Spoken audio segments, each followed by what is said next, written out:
Hey everyone, and welcome to Chef AJ Live. I'm your host, Chef AJ, and this is where I introduce you to amazing people like you who are doing great things in the world that I think you should know about. Well, today is the first Tuesday of the month, which means it's time for our monthly Q&A with Dr. Doug Lisle. We call this Straight Talk with Dr. Doug Lisle because he gives it to you straight. But this month, we're not able to accept any questions from our viewers in general or the live chat because we have to finish up just with the last few questions from the Dougathon. What's the Dougathon? Well, boy, it was great. It was 3 hours of straight question answering by Dr. Doug Lisle. We'll make that video available to you for a nominal fee very soon, but those of you that participated live know how much fun it was, and we'll probably do it again. Dr. Lisle had 31 questions. He answered 26 of them, and as promised, we will finish with the questions today from the Dougathon. Please welcome back Dr. Doug Lisle. Always good to see you, Dr. Lisle. All right, AJ, all good. Good. People really just love the way you answer the questions. You tell a story, you know what I mean? Like you just unpack things in just such a fun way. You know, it's almost like sitting around a campfire, you know? Well, we do the best we can. You have a gift, Dr. Lisle. All right. So we will start with the first question. We're not saying the people's names. It's just easier because sometimes when they want it to be anonymous, they'll put it in the last line, and I've already read the question. The person does have a name because we do have this new feature on Chef AJ Live where we actually email you when the question's been answered. So that's great. So the question is, I'm really nervous about a possible visit from my 75-year-old mother.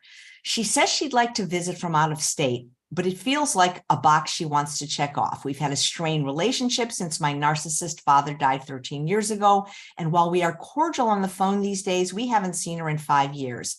The past visits she made were 48 hours or less, and she even cut the last one short to get home sooner. She is highly critical of our state, my home, my husband, everything, and having her come to inspect my life and family only to return home to share gossip with my sister makes me ill. She has a tendency to put on a nice facade, but her critical opinions slip out, including comments about my husband, our smaller home, etc. Do I bite the bullet and let her come, even though I'm dreading the potential status hit in her eyes because I can never measure up? Wow. That's a good question. I have a hard time answering this for this individual. In other words, these are the kinds of questions that, you know, I would probably need to talk to somebody for half an hour on a consult to do. So in general, I guess there's an underlying, let me begin by trying to just do a broader education with this so that it's useful for everybody. This is now I've come up with because I'm old school, so you know I listen to the Eagles, and then Don Henley went on to do his own album, and he had a beautiful song called "The Heart of the Matter," and that phrase, "the heart of the matter," is essential to a sort of concept I'm trying to share with people now and to build some education around. And that will, when I do a seminar type thing with Jen Howk in the fall, on October 1st, and that will be the name of this speech that I'll give. Is going to be called "The Heart of the Matter." The heart of the matter of life is conflict, and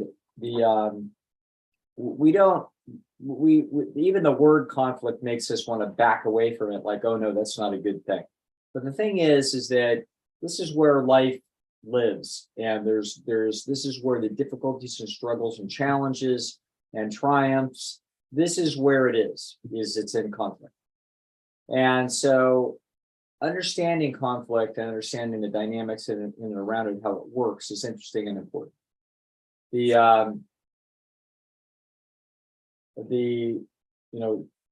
So the heart of the matter here is two things that are in conflict. Number one, do you owe your mother this process? And does she, what's inside her head that thinks that this is important to her? those are interesting questions. The do you owe your mother this process goes direct in conflict to that I don't want her to do it. I don't want this experience in my life. So one of the sort of chief conflicts in life is, do I do what I want to do, or do I do what somebody else wants to do that involves me? And the so for me, the first place I start anything is, what do I want? Okay, what is the most, what do I really want to do with this hour or this week or this vacation or this lifetime? What is it that I want? Somebody else may want something else, or me, or me to be involved in what it is that they want, but I may not want it. So now we've got a conflict. And for me, the first place that I start is what it is that I want. And that has to be the most important thing in the question. I already know that my feelings about other people and who they are wind up being integrated into this. In other words, if I want to go play basketball, but I can see that my cat's sick, hey, what it is that I want more than anything is for my cat to be well. So therefore, that gets priority. And you might say, that's a conflict really within me. So you have conflicts within you all the time. Do I want to, as I'm reaching for something, do I reach for the grape, or do I reach, for the raspberry? Like, which is it that I want? Your mind is actually in conflict, and it's running two alternative scenarios in imagination and trying to guess which one is going to be the better option. When you go to a restaurant, you're looking at a menu. Most menus, I only have one thing that I'm going to eat, but I might go into some unusual place that has 5 or 6 options, which I do on occasion. The East West Cafe in Santa Rosa actually is a really good restaurant, and it has like half a dozen things I can eat, which is like a miracle. And I've had them all. And there's one that I typically like the best, but you wouldn't necessarily always want it, because your mood, things, what you've had recently, everything shifts around. Your life is constantly in dynamic. The answer to this question is, I begin with the issue of that you don't want her to come. That the net psychological benefit to you, as least as you can imagine it in the short and intermediate term, is that, no, this is a negative. I don't want it. Okay. She wants it. Okay. Do we have some long-term interest where we sort of owe her this if she wants, if this is an important thing to her? Well, you obviously think so, or you wouldn't be in conflict with her. Okay, so now this becomes more of an issue of, okay, what is the nature of that conflict? Why would it be important to honor her wishes? Does she really want to do this, or is she doing it because she thinks that this is part and parcel of being the mother and the matriarch of, who's left, etc.? And could we cross-examine her in such a way that it would diffuse any sense of responsibility to this for her, and that we could just drop it? And we drop it amicably. It's like, hey, let's not do this. The Brooks and Dunn, the two most celebrated, two most awarded people in country music, sat down together after about 20 years, and they're sitting down to do one more album. And apparently they chatted. They said, do we really want to do this? God knows how rich they are and how much they've done together. And they're like, you know what? Let's just drop it. Like, we don't really want to do this anymore. And they didn't. And they retired. And then what happened is they were away for, I don't know, 5, 7, 10 years or something. And then they kind of resurrect their act in Las Vegas every now and then, the pair of them. Fair enough. Okay. So what's the heart of the matter? Part of the matter is the conflict. Okay. What's the nature of the conflict? It's the nature of the conflicts in your mom's head about what it is that she ought to be doing or wants to do, how that conflicts with what it is that you would most want, which is for her not to come. And then the conflict in you over what's in it for you if she does come. If the only thing that's in it for you, if she does come, is that you did some duty, then that's not a sufficiently good idea, in my judgment. There has to be more chips on the table somehow, wider influence to your reputation if you refuse or discourage this, or God knows, inheritance. You know what I mean? That figures in the equation in a way that never would have figured in the Stone Age, and we have to honor the fact that can in some cases. I have no idea what all of the factors are that could be in anybody's mind in a situation like this. There could be many things. Okay, could be that your mom is getting sickly and older, and maybe this might be the last time you're ever going to see her. Then you would feel bad about yourself if you didn't do this. Complicated. Okay, this is a complicated conflict, and your particular situation with this is highly individual. So that's why I can't answer it. I can only point out the method by which we search for the answer, which is to try to get to the heart of the matter and understand as precisely as possible the factors involved in this conflict. I begin that story with what it is that I want. And if I don't want that, there's going to have to be a heck of a lot of compelling reason why I would ever sacrifice that. Somebody wants me to eat a steak and I want to eat the tofu and rice. There better be a hell of a good reason. Somebody better have a gun to my head for me to eat that steak. Okay, so we go from a gun to mild embarrassment. If I'm with a bunch of cattle ranchers, it's like, you know what? I'm going to deal with that embarrassment, and they're just going to have to deal with the fact that I'm not going to eat a steak. Okay, so in order to have a decent life, sometimes some people on the other side are going to have to be uncomfortable, and that's how we're going to do this. And if she would like a private session, she can book that, because, you talk about this all the time. One of the things that comes up a lot are people living in an unclean environment. And we talk about how important it is for the environment to support the goal and to work harder on the environment than yourself. And the people say, well, I can't because blah, blah, blah. And then you've mentioned that they can have a session because you look at the personalities of the people living in that environment. You don't just give a pat answer, Right. Just like you can't give a pat answer to this. Yes.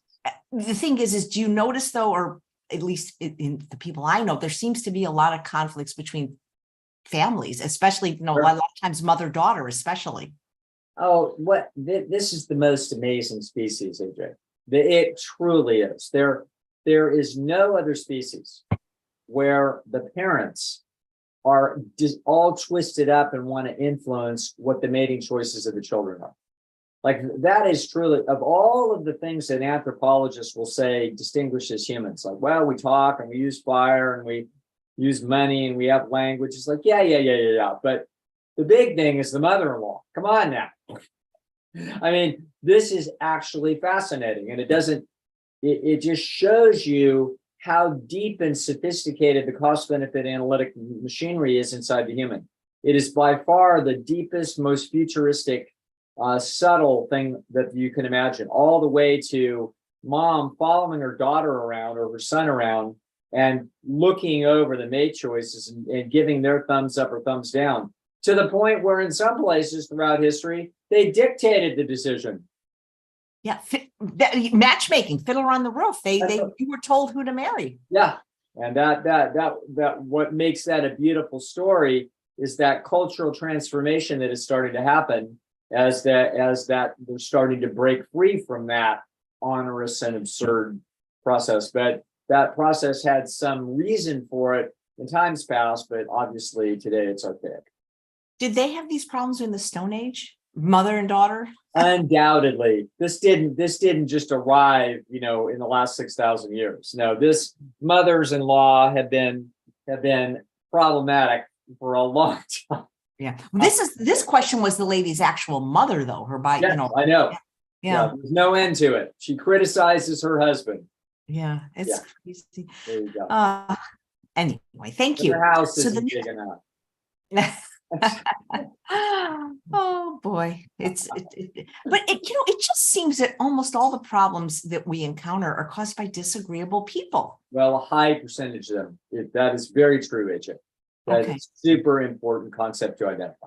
Can we start breeding people to get that disagreeableness out of them? Strangely enough, we've been selecting for people that have been more cooperative clearly for the last 50,000 years.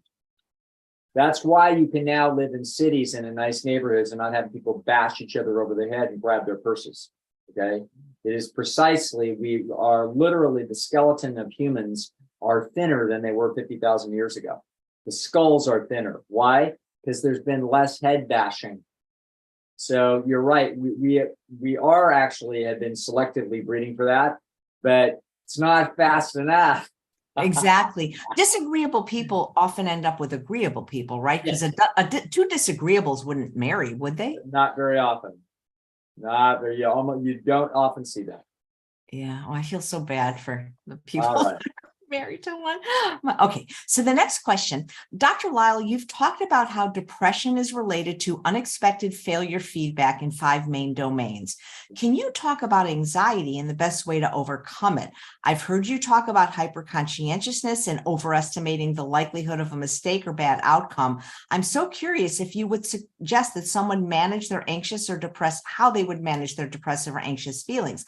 I'm a clinical psychologist and often use your words with my patients, but I'm looking for ideas about how they can overcome those feelings. I've used your running in place for panic and it works great. I'm just looking for any other tricks or books you can suggest to help me help others. Thanks for all you do.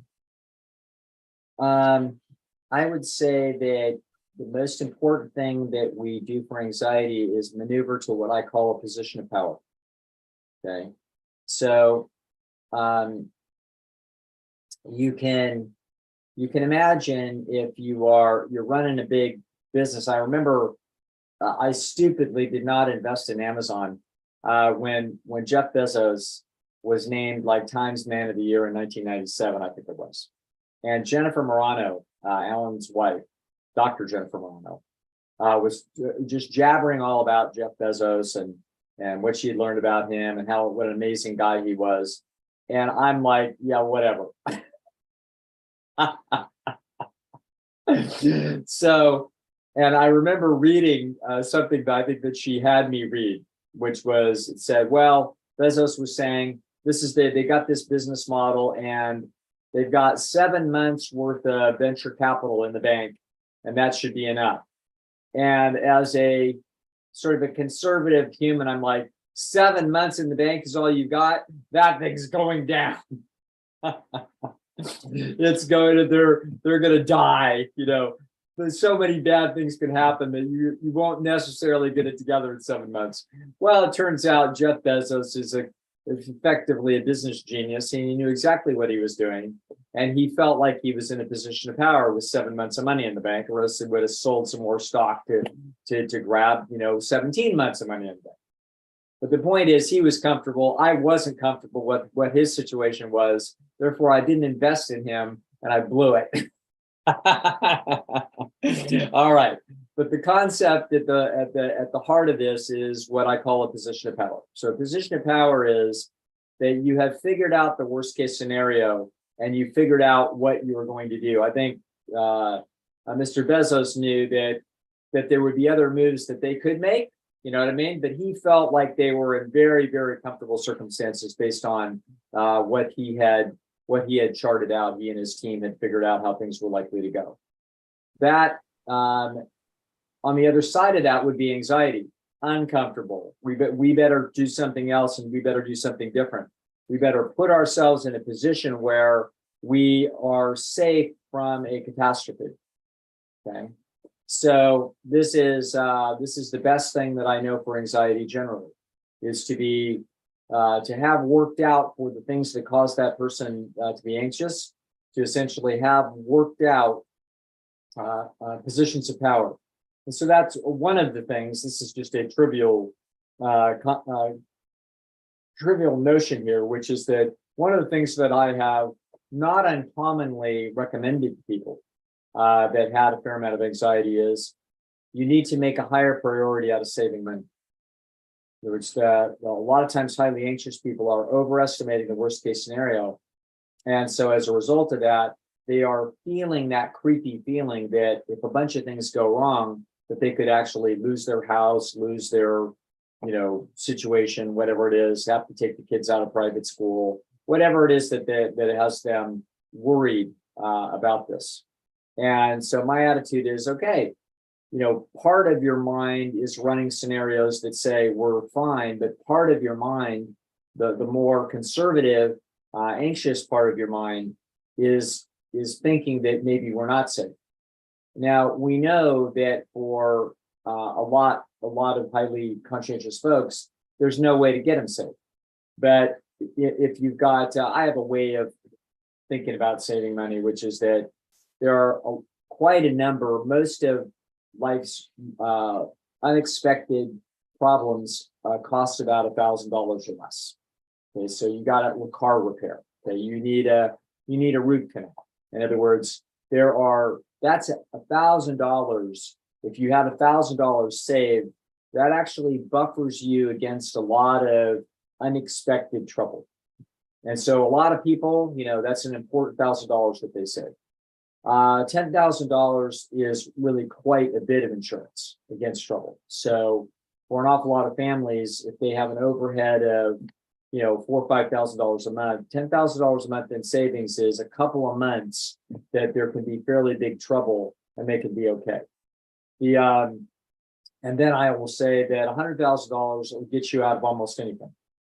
So all kinds of trouble could take place. Somebody could have a major illness and be out of work, and et cetera, et cetera. It's like, okay, that's actually, Stone Age people didn't have anything even remotely similar to $100,000 worth of time to have the crisis resolved. And so, but there's people, I had a woman that I talked to that was highly conscientious, and she said, I didn't stop worrying until my husband and I had $1 million in the bank. Okay. She goes, I have to tell you, there was something magic about that number. When I got that much money in the bank, I quit waking up at 3 a.m. Fascinating, super interesting. And I can tell you, I know that person well, and that person is an extraordinary, 95th percentile conscientious individual. And so that's what it took inside that nervous system. So it's not just money. It's also just the general principle of, where do you have to stand with respect to any objective feedback for you as an employee? So it may be, for example, that a smart thing to do is to get to work 15 minutes early. Nobody else does. And so if you do that, it becomes clear to everybody that is you. And as a result, you get that reputation, and that reputation would be solid within 6 or 8 weeks. Even if you've been nothing other than somebody that's on time, it's like, wow, do a little bit better than that. And as a result, buffer yourself against, some theoretical layoff. That is the principle that's involved. And once again, this person is a psychologist.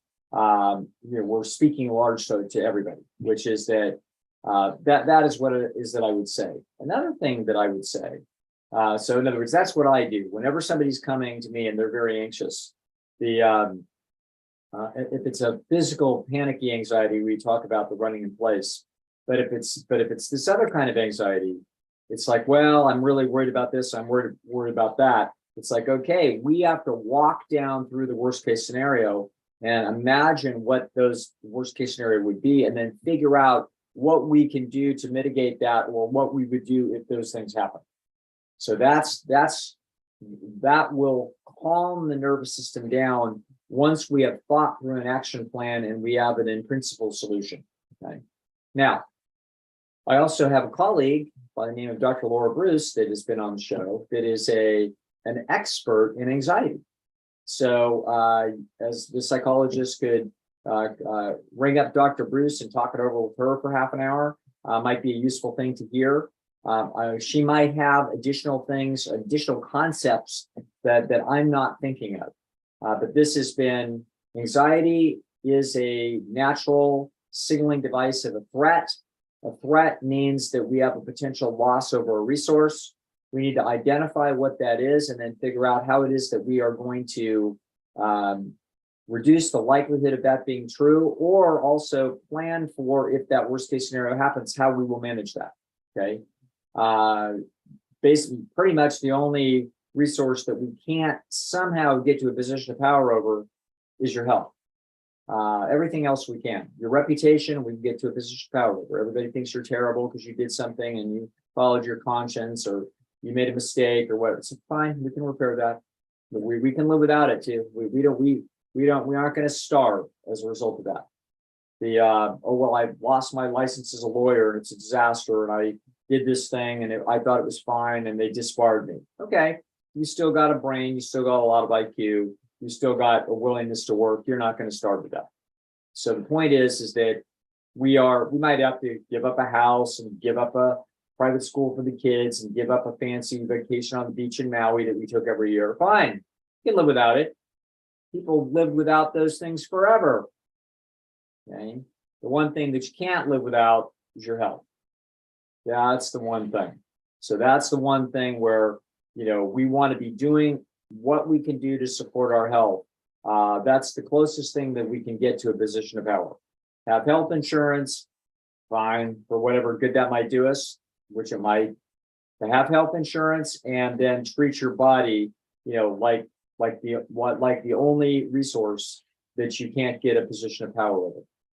Okay, that you must treat it well, and that way, that will give you all that you can get out of this, which is the peace of mind that comes with knowing that you did a really good job, that you did your best. That's all I really think through and utilize in my analysis of anybody's anxiety situation. I have talked to Laura a few times, and I can tell you that it's one of those things where you find out that other people are better at you than some things.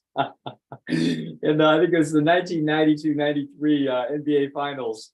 Charles Barkley, who's one of the finest players that has ever played the game, was against Michael Jordan. And he said, you know what? It was the only time in my life I looked down that court and I realized there was a man on that court that was better than me. Because I never had that feeling before. Well, I have that feeling a lot on the court, not elsewhere. But one of those places is talking to Dr. Laura Bruce about anxiety. So she's ingenious and creative and very, very sophisticated. And so if you talk to me and do a consult and I don't fix it for you, thank goodness I've got a backup plan for you. I've talked to her. She's brilliant. The thing is you have to do something, like you have to participate in your own recovery. And I think people are looking for some magic wand or pill, and they don't realize that like they actually have to take some action and participate. Yes, all good. There's usually a way to help. Yeah. All right. It's so disabling. So many people seem to have anxiety that I talk to. Sure. We need to have a high conscientious group, AJ. That's not an accident. Yep. Interesting. Well, yes. Okay. So this next Doug-a-thon question, I was a professional chef and caterer for 16 years and loved doing that. During the time I watched Forks Over Knives, I became vegan and whole food plant-based, and I found Dr. Lisle's lectures online and never looked back. In 2020, during COVID, all my cooking jobs ended, and I since have been working in collegiate property management. I like my job, but not as much as cooking. I really miss being in the kitchen every day. I've recently given an opportunity to cook for a community of 40 college sorority girls in a chapter house where I'm the house director. Here's my problem. I'm wondering, is there any way I can accept the chef job and provide the girls a small amount of healthy meat each week? I'm not worried about eggs and dairy. I can avoid eggs as I would not be cooking breakfast, and for lunch and dinner, I would source plant-based dairy items. But meat, most of the girls in the sorority house don't eat much, if any meat anymore, which is great. But for those who do, I would probably have to provide 3 dinners a week that had chicken or fish or something considered meat, not plant-based alternatives. I've heard you say in the past you thought it was possible to have a healthy diet with some meat in it if kept to a small minimum. What do you think the percentage would be? I'm torn between trying to make this opportunity work and saying no to a job because I'm just not a good fit for it. I think it would be an interesting challenge to help college girls move towards healthier eating, or would it? For certain, I know it would be I would not be allowed to do strictly plant-based kitchen, but maybe I could make it healthy enough. I'd appreciate your opinion or any ideas for experiments or strategies you might suggest. Beautiful question. Again, just for fun, we get down to the heart of the matter. Okay. So the heart of the matter is the conflict of including animal foods in this thing, knowing that they are not optimally healthy for the kids. Okay. So and I would say that the following is true. I have a friend of mine who wrote a book about veganism and is the most militant girl I've ever seen. She just is. She's just militant, and there is no way she could do that. That would be impossible for my friend Rose. Okay, but this gal and AJ couldn't do it. AJ's got too much animal rights, stuff is inside of her mind, and the same thing with Rose. So I know people that could not do that, and I know people that could. And so once again, these are individual differences inside of us. And I don't, if one reason you wouldn't do this is because you would be calculating the judgment of the whole foods, plant-based animal rights community, but you are not actually dead center inside of it. You are somewhere where, John McDougall has spent most of his life. So John McDougall understands the animal rights thing, and so does John Mackey. But they are not, it isn't right in the center of their feeling states, where it is in AJ, okay? And it is in my friend Rose, and it is in many other people. It's not dead center in Alan Goldhammer's, okay? So it is in Michael Clapper. Michael Clapper wouldn't come anywhere near that, okay? Now, Michael Clapper, AJ, and my friend Rose are not morally superior humans to Alan and McDougall and me, okay? So I would look at this thing, and I would, if I were you, based on if we transported my psychology into this, I would say, yeah, I would do it, okay? I would do it because, I'd have a slightly creepy feeling, but my attitude would be, I'm actually helping introduce these people and morph them, okay, towards a thing. So in other words, this is what we would call evolution, not revolution. And so if I wanted to do it, and I liked doing it, and this was a part of it that I felt slightly yucky about, but I felt like overall this was going to be a positive thing. Yeah, I would be able to do this. I don't know. I'm no cook. I don't know that. But the point is if I was a cook, I could do that. Only you know whether or not this is something that could fly inside of your nervous system. So and that is so individual that there is no right or wrong answer. That is sitting inside of your unique psychology. Okay. My friend Rose, even if me saying this, she would be incensed. But she can't help herself. Okay. And she the points she makes whenever we talk, just they bang me over the head. I cannot argue with anything that she ever says. And she always says, those animals want to live just as much as we do. Why are we, just like, and it doesn't matter to her whether it's a fish or anything else. It's all got, the whole psychology is in there.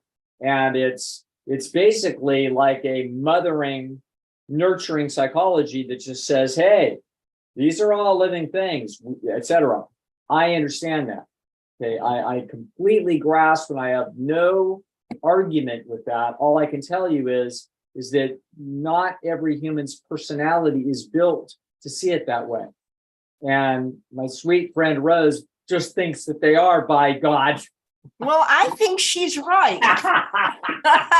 And so does Linda Middlesworth. Yeah. Rose is a tougher animal than Linda, but they have the same feeling states. So I understand exactly where you're all coming from. I actually am completely supportive of that. I just simply recognize that that is not necessarily the nature of humanity, and that you guys are sitting out there in the top 10 percentile of some mythical bell curve. And this person that's asking the question might be at the 70th percentile of that. And you know what I mean? The duck nation people are down at the bottom 10%. They don't even think about it. It's like, so, and you're not going to talk them into that. They just are who they are, amazingly enough. It just is the way it is. And so anyway, that's my answer to the question is, I don't think there's anything wrong with taking this opportunity at all. You could also, if the opportunity's been given to you, you could absolutely run it as an experiment. And then at the end of a year, if you're like, I feel morally haywire, then get out of it. You know, so but I have a feeling that you're sensing that it may feel very productive and bring back a part of your life that actually gave you a lot of satisfaction. And it can be an educational process, and it can be really, you know, we don't have to be doctrinaire or pushy about this, but it could be a very artistic educational process for those girls. And anyway, it could be very interesting opportunity. No in principle reason not to do it. The only in principle reason not to do it is that if who it is that you are says that you can't. That's interesting. And then also like her circumstance, whether or not other jobs are available, and her financial status would take, because if she could get a vegan job that paid just as much or more, she might prefer that. That's right, AJ. Absolutely. Yeah. I'd like to meet Rose. Is this a book that's coming out soon? It's already been out for a while. So are you allowed to tell us the name, or? God, it's something like, I think it's No Bull, something like that. Well, does she, can I ask her last name and I could Google it? Yeah, Donato, Donato. Maybe she'd like to be on the show. She probably would. And you know, everybody that, once you meet Rose, you'll realize, oh, that's what Doug's talking about. She's just stubborn now. I can't wait. Well, it sounds like you always talk about this thing called the egocentric bias, and the fact that you, Rose, and Linda feel that way. We think everybody should feel that way. Like, why don't they feel this way towards animals? I understand that, AJ. It's just how it is. Well, I would be a veterinarian today if it wasn't for this, because that is the reason I became vegan. Is I couldn't do it. I couldn't do animal research. I got it. I understand. Yeah, interesting. Well, She sounds amazing. Thank you. Okay, so this question is from a lady who's 75 years old. She's a woman and 5'2" and about 140 to 143 pounds. But she was 153 pounds when she started whole food plant-based in 2020. Yeah. She has kept lowering her caloric density to keep up even a very slight downward trend. She walks an hour every morning. She has fruit for breakfast, a salad with beans or potato for lunch, and for dinner, steamed vegetables and rice or potato. She does not eat desserts or nuts, but will have an avocado now and then on her salad, and sometimes a veggie sandwich. She has an underactive thyroid and has been on Synthroid for 30 years. Her high weight at the time was 215 pounds, and gradually it went down over the years. She wants to know, am I a hopeless case who will never drop the last 20 pounds because I'm not sure if I can further lower the caloric density of my diet? I think that you are a hopeless case. That my guess is that if you were giving me that, if you're telling it to me straight, and I assume that she is, that is an A+ program. So you're living in an A+ program. It's outstanding, and I think that you're probably sunk by some, you know, essentially a little dysfunction in that thyroid, or however it is that works. So you're, I don't know. I don't think that we would do anything else in that to that diet to try to maneuver around this. I just don't see it. So just continue to do what you're doing, and we may find that you are 138 pounds a year from now. We actually don't know, but all I know is that what you're eating is superbly healthy. Your hour walk in the morning is a good, solid amount of exercise. That's a lot, but it's excellent for you at your age that you can walk that far and that, essentially do an hour. Well done. You get in. This is one of these things where I used to tell people that if you're genetically you're handicapped here, that you have to do A work to get a B. And there are people that are built that way, and we see some of those people. If this person who was 5'2" was ever 200 pounds, that tells me that they're in the upper 2 or 3 percentile for the fatness thickness genes. And so 5'2", 140 at 75 years old and eating healthy, I give you an A+ for execution, and you get exactly what it looks like. You get a B for observable results, but if we went inside your cells and looked at your health, we'd be seeing A+. So you're I don't consider that hopeless. I just consider that's the deal. That's the deal you got. You got to be born in the century that you did. You got to live in a nice free country. We don't have to starve to death. We're not some war-torn thing being ravaged by tuberculosis or Ebola or anything. Look, all kinds of things have turned out great. One of them is, doggone it, why did I wind up with the top 3 or 4 percentile of thick genes? And this is where I'm stuck. It is what it is. And I see no way to intelligently figure out how I would improve that. I think you're doing a great job. Do you ever recommend to someone like her, because I've heard you recommend this to somebody who wants to maybe run an experiment, I don't know, for 3 or 4 weeks where she lowers the caloric density to see if she's able to tolerate it and like it, and if it makes a difference?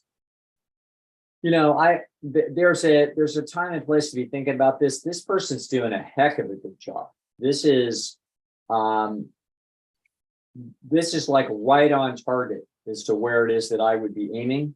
A lot of people would be coming in at 100 calories a pound, higher calorie density than this, that would be on very healthy diets, but I would be looking at maybe we could move this down a notch, and we might subtly wind up losing 6 pounds in the next year. Okay. This gal, all I can tell you is this is outstanding work. I wouldn't be looking to move this needle. And so let's call it a day, and wherever it lands, it lands. Okay. Come live with me. I'll lower it for you. But the food's so good here. You've eaten here. You know that it's good, even though it's low CD. It's still, sure. And it's plentiful. Yeah. It's just people seem to be so unhappy when they have excess weight, even if it's not a lot. Yes. Yeah, I know. We're very, very concerned about these things, and that's part of our nature. Yeah. Okay. We got 2 more questions. I think we're going to get through them all. So this next one, dear Dr. Lisle. Okay. Have women been tricked by feminism to falsely believe that women can and should compete with men on every level? As a mother of a young child, I struggle to compete with men or women with no kids or caretaking responsibilities. I feel resentful and unfair for being passed over for promotion, but deep down, I know a fancy job title wouldn't make me any happier than spending time with my son. From an EP point of view, do women who struggle with a work-life balance have been pursuing the wrong goals all along and suffering for nothing? Wonderful question. And again, just as we're always going to wind up looking at this, is that we have to look at every individual from an individual set of circumstances. And we have to get down to the heart of the matter, which is the nature of the conflicts. So within ourselves, when the conflicts are within ourselves about what to do with our time and energy, then the issue is that we have trade-offs. So if I get the tofu and rice and vegetables and salad at East West Cafe, then I can't get the vegan burrito. I'm not going to get them both. So I'm hoping to guess that I'm going to be happy about that, as happy as I think I'm going to be. And so we would naturally want to rise in hierarchies, to the level of our competence and to be rewarded and recognized and therefore hold as much esteem as possible. On the other hand, you can't do that and spend the time to be a good mom. Okay, you can't do them both. So guess what? You're going to have to figure out a compromise. There are trade-offs. And so the nature of that conflict is it's sometimes tricky to figure out what's the best trade-off.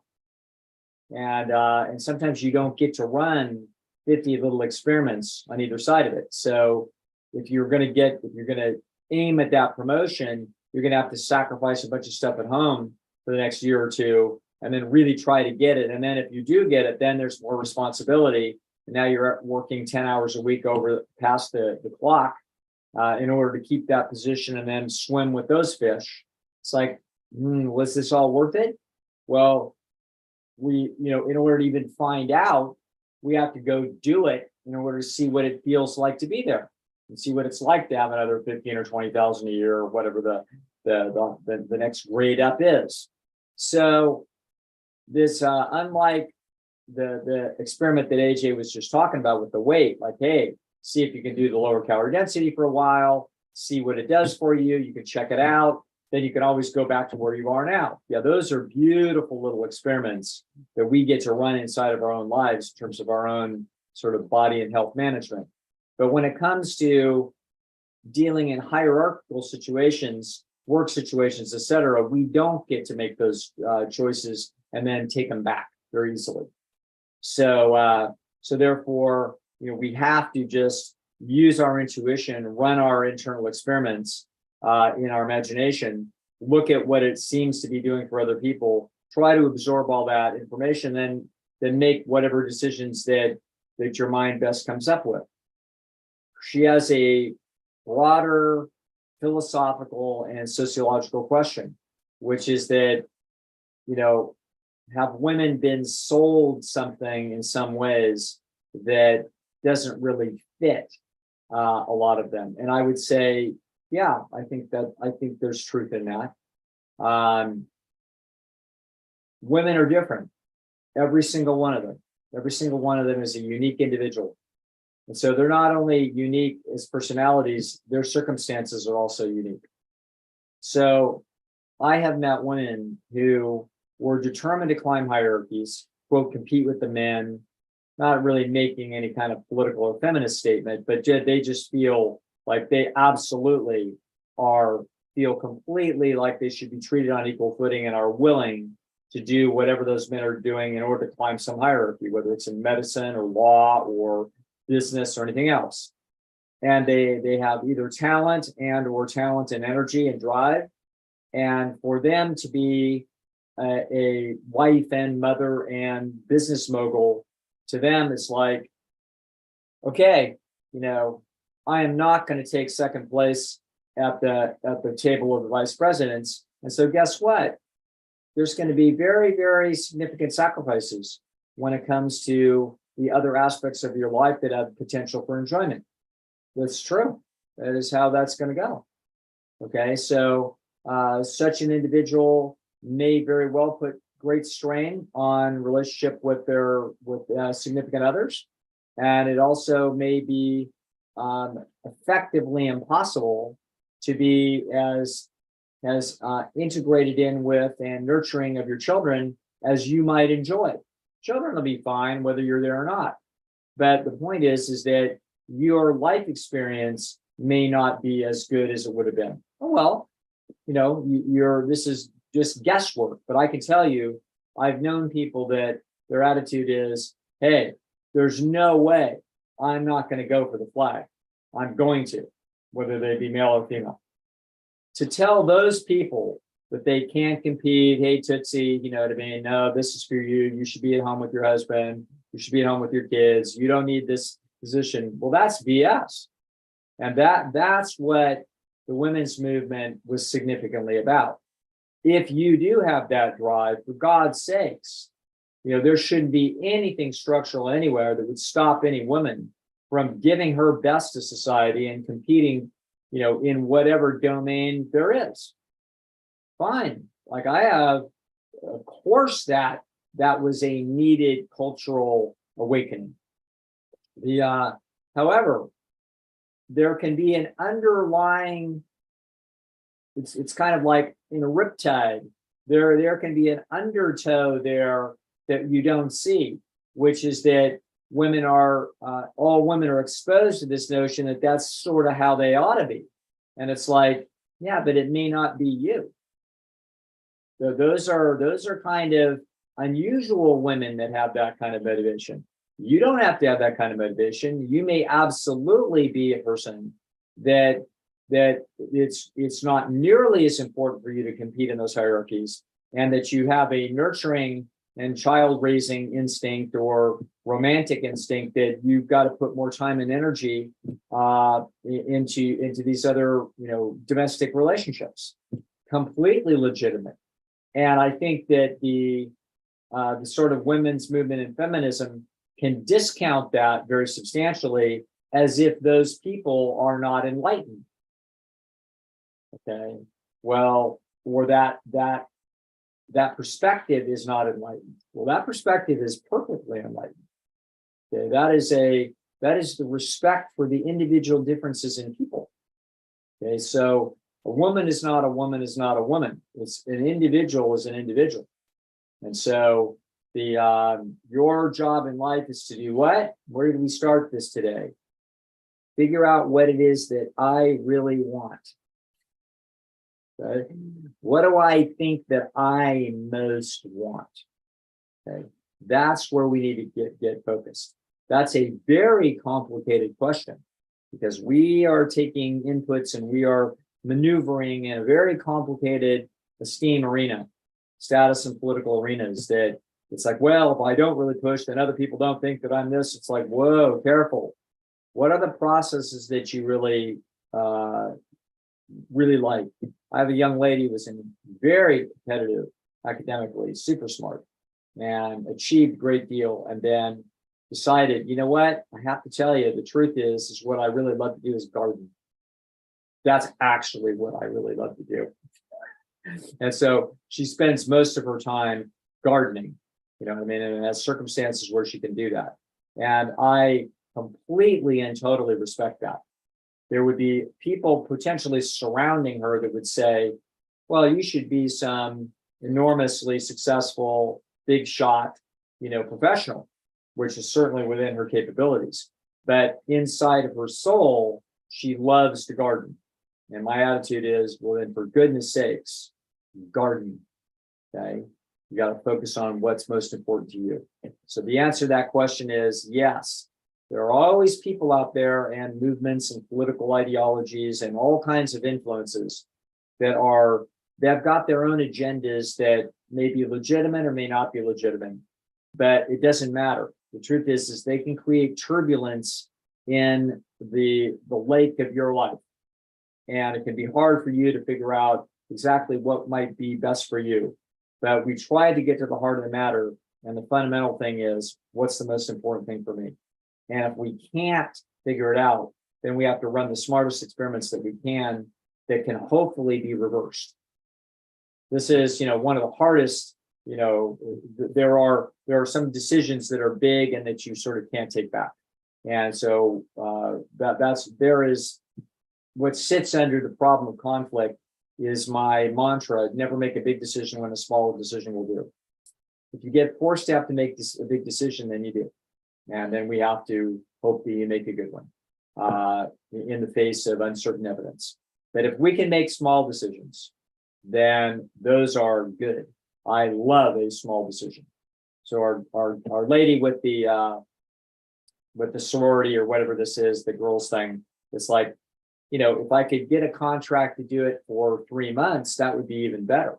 If you could work that into your life somehow. But you probably can't. Probably is impractical to even be thinking about. But we could do a year experiment. That year experiment, we have to imagine how we're going to live with that experiment. Probably pretty well. But if you're AJ or Rose, you'd be like, no. In fact, it's offensive to even think about it. Okay, so these are this is one of the great philosophical realizations is we've got to try to know ourselves. And if you don't know yourself, which a lot of times you don't, you have to run little experiments to help you learn. And that's all we can do. Well, you always say never make a big decision when a small decision will do. That's right. You got it. When Dr. Goldhammer talks about Jennifer renewing his contract every year, is that like a joke or is that like really true? Totally a joke. Okay. Yeah. All right. That's funny. Okay. Our last question has to do with private school. I'm a highly conscientious nutcase. I'm highly agreeable and a very intellectual mom to two boys aged 6 and 10.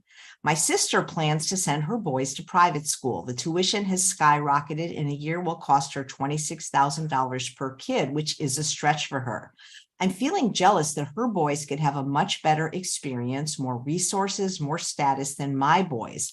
What do you think about the value of private prep school versus public school for middle school and high school? The way I feel about it is that if you're Joe Montana and you don't want your kids in a public school being sort of harassed by everybody under the sun and have the paparazzi out there and there's no guard gate, you know what I'm saying? You just don't want the stress. You don't want them kidnapped and being held for ransom. Then you need to put them in a private school, for goodness sakes. That makes sense to me. Yeah, that makes sense to me if you're the CEO of Google and like you don't want your kids kidnapped, harassed, et cetera, et cetera. Those fish ought to be swimming together. So the fancy neurosurgeon's kid, is sitting next to the fancy CEO's kid, is sitting next to, the fancy oil heiress's kid. It's like, that's fine. Those people can all play together. Therefore, when the kidnapper's trying to figure out who to get, they're like, eeny, meeny, miny, mo. We got 167 of them here. Which one are we going to take? Okay. It's like your kid isn't sticking out like a sore thumb. So there's a time and a place for private school, and that's the time and place that would make sense to me. You could also be in a situation where for some strange geographic unusual set of circumstances that you live in a nice area, but the school that your child would go to has a really dangerous element to it. Okay, so it just so happens that you didn't think that through when you bought the house, but whatever it is, it's a problem, and it could be a bad problem. I mean, this is going to be rare if that's going to be true, but it could happen. And that point, if you can afford it and it makes sense and you don't want to move, it's like, okay, then send your kids to private school. But if we are sending our children to private school because we are wanting them to, quote, have a better education, we have walked into a false premise. Okay, we are making a mistake. They will not have a better education. They might have a more enjoyable education. They probably won't. Probably will not have a more enjoyable education. They might, but I don't think so. It's unlikely, and I don't think there's any evidence to suggest the kids enjoy their private schools more than kids enjoy. Usually the private schools are pushy and they're riding hard on the kids because they're trying to get fancy test scores so that they can brag to the next generation of parents about how great the scores are and how our kids are so smart and how we do so well. When the truth of the matter is that everybody's wasting their time because all the test scores and academic ability is all just being shaken out genetically. So all the pushing and prep and all that quote education is amounting to zero. So actually, that's not quite fair. It is responsible for what's known as 2% of the variance in the outcome. In other words, it's about as close to zero as you could possibly ever discover by measurement. Okay?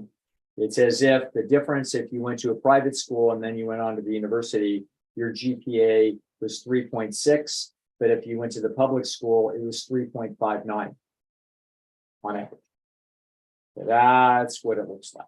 So the i.e. of no practical significance at all. So that is the biggest reason. People also want to send their children to private school so they can brag to other people that they have sent their children to private school, demonstrating that they can afford to waste the money, which is known as a Zahavian handicap, named after the great Israeli biologist Emet Zahavi, that explains that people and animals like to waste resources to demonstrate their gene quality. So this is why wealthy people do a lot of the wacky things they do. They don't really enjoy them particularly. That isn't the point. The point of having a $400,000 Rolls-Royce automobile is not that it's a better ride than the Mercedes that they could have bought, or that it's safer than the Lexus that they could have bought for a fifth of the price. No, the point was to show that they could waste $300,000. Because if you can waste $300,000, you must be incredible genetically in order to have the ability to command that many resources. This is what a peacock's tail is. Peacock's tail is showing the peahens, look at what a big, long, complicated, bright colored tail I have. I'm waving to the predators. I'm waving this tail in front of their face, and yet here I am still alive. I must be one hell of a specimen to be able to handicap myself with a tail like this. I must be one hell of a specimen to handicap myself by having my children in private school. Okay, this is a major motivation that is unrecognized, even though people know it intuitively. They have not identified it, and they don't understand their own motivation. So this is the heart and soul of kind of counseling work that I do and supportive work I do, is to try to get to the heart of the matter. Try to understand, what is it that I want? And sometimes it's useful to know, boy, if I want some of that, why am I wanting that? And then to follow our way through the conflicts around decisions like this. This is a private school, unless you're got a Joe Montana situation, or you've got a neighborhood juxtaposition situation, there is no reason to ever waste any money like this. For the vast majority of people whose children are in private school, this money is being completely and totally wasted. Children are not getting a better education. They're not having a better experience. And they may be having as good of an experience, which is fine. Okay, so that's fine. And if you can afford it, and you just seem to have a little extra safety and so forth, that's fine. Or a little more control over the teachers, because the teachers are not, they're not a member of a teachers union, and they're not defended by tenure. So truth is that if I go in and bitch about my kid's grade, that teacher's going to be shaking in his or her boots, and they're probably going to roll over for me, okay, etc. So there's some reasons why, but I will submit to you that there are two huge reasons why most people send their children to private school. They are, number one, they fear that their children's competitors will be getting an advantage by going to private school, scholastically and developmentally. That is false. Those schools will promote that. They probably don't know. In other words, the schools, of course, don't know anything about education and education science, not surprisingly. And so, what cardiologist 25 years ago knew anything about diet and what was causing the heart to go bad? None. Okay. The Caldwell Esselstyn's not a cardiologist, and neither is Dean Ornish. Those two guys had to come in from the sideways to educate the world's cardiologists, for goodness sakes. You don't have a world-class cardiologist that came out and explained this. Okay. So it's not surprising that the educators and the Ph.D.s from Harvard in education don't know what I'm telling you, which is that there's no value to it at all. So Bill Gates thought, oh, wow, we got a lower class size. No, you don't. Turns out class size has no correlation coefficient at all with what happens to kids' scholastic abilities. None. Okay. So there is no quality of education issue here. You're watching trees grow in your backyard when you're watching your children's intellectual development. You're watching the grass grow. You are not causing it to grow. All you got to do is have decent water out there, and the decent water is the milieu that they are growing up in. So The chief reasons people do this. Number one, fear that their children will be outcompeted by people that got a better education. Huge mistake. Not true. The second is I fear the status loss of not wasting the money when other people are. And then I'm looked down as a second-class parent that had second-class parenting credentials, second-class ability to afford this. And therefore, I don't have a very good peacock tail. I have a little drab tail. Okay. I understand that. Okay. So I understand that that can be painful for people. I'm ornery enough, and so is Alan, that our attitude is everybody can pound sand in their ignorance. I'm not wasting my money. I'm way too cheap.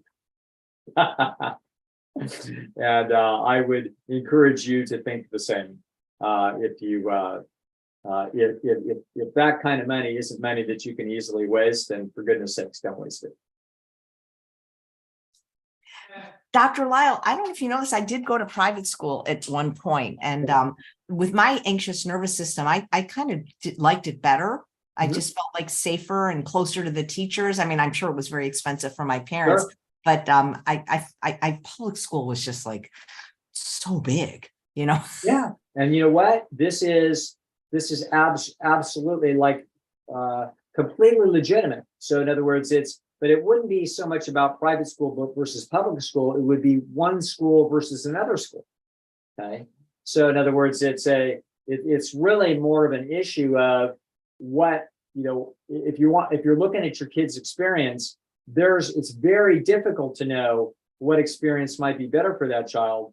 But if a child can tell you blatantly, oh man, do I like that quiet thing with fewer people around, et cetera, then, and if you can afford it, then, hey, why not give your kid a quote better experience? Most of the time, we're going to find that kids don't care. In other words, you might have been a more anxious kid and in some important ways, but most kids are happy as clams going to public school. You know, they're just completely fine with it. And so I love public school. The idea of going to a private school to me is just like ludicrous. Like, why would I do this? I'm going to go to where all my friends are and everybody that I played ball with, and you know, everybody I knew. There was one real private school in Long Beach. I can't remember. St. Anthony's. Okay, was the one private school that some kids went to, but everybody else is in public school, and we never even thought twice about it. So yeah. The question asker says she's fairly convinced, thanks to evolutionary psychology and behavioral genetics, that the school choice won't change the child's IQ, but she worries that they might miss out on a better experience. Yeah. And that better experience could be coming from all different angles. So that school might have, you know, a better drama coach, or more resources for artsy things, and your kid might like that. In other words, you have to look at those things. The private schools that I've been most closely knowledgeable about have not been any fun at all. They've been driven, competitive, push those kids, load them down with homework, because the teachers are operating under a lot of pressure to do what they think is the only thing that's going to help everybody survive, which is to, quote, get those kids the top test scores and get them into Harvard. It's like, that's what private school experience is for a hell of a lot of kids. That is not a better experience than going to Lakewood High School. Okay, so yeah, these are individual decisions, but you know, let's clear up the mistakes, which are that it ain't a better education. You said you enjoyed going to public school, and I don't know if this is true, but I heard from a lady named Monica that said she used to be friends with you and Dr. Goldhammer, that you guys were so smart you didn't even have to go to class, that the teacher actually told you to go play basketball and that she'd give you an A. Is that true? That might have been true for Alan. It was never true for me, but that was true for Alan, because Alan was such a pain in the ass in class that anybody just want to get rid of him. So that doesn't surprise me. Oh my God. I think they should just make a full-length feature movie about your guys' life and friendship. I just think it'd be an amazing comedy. No, I don't think it's that interesting, but whatever. It's fun. It's been a gosh, I think we've known each other really well for half a century. And so it's an interesting story. A lot of little dramas in there. that are fun to think back on. Well, thank God for you, because otherwise he And would. by the way, that girl, Monica, I had a big crush on her. And of course, she liked Alan, and Alan kind of liked her. That's how it always was, AJ. It was always, I had some crush on a girl. She liked Alan, and Alan sort of liked hers, you know. Oh, that's too bad. I know her. She has a little Havanese dog. Well, that's too bad. And she actually ended up at one point, she was divorced. There could have been a period where Well, this is just me thinking back on when I was 16. This is great. Well, But thanks. that's a very common refrain. That was more than one time that was that way. That is so funny. I can't believe that. But thank God for you, or Dr. Goldheimer might not have a friend in the world. Oh, grand. Thank you, Dr. Lisle. This was great. I mean, these questions were really good, and I really enjoyed listening to the answers. Oh, fantastic, AJ. And we'll see you all very soon. We'll see you next month. And thanks all of you for watching another episode of Chef AJ Live. I sure hope you'll come back tomorrow a little earlier at 10 a.m.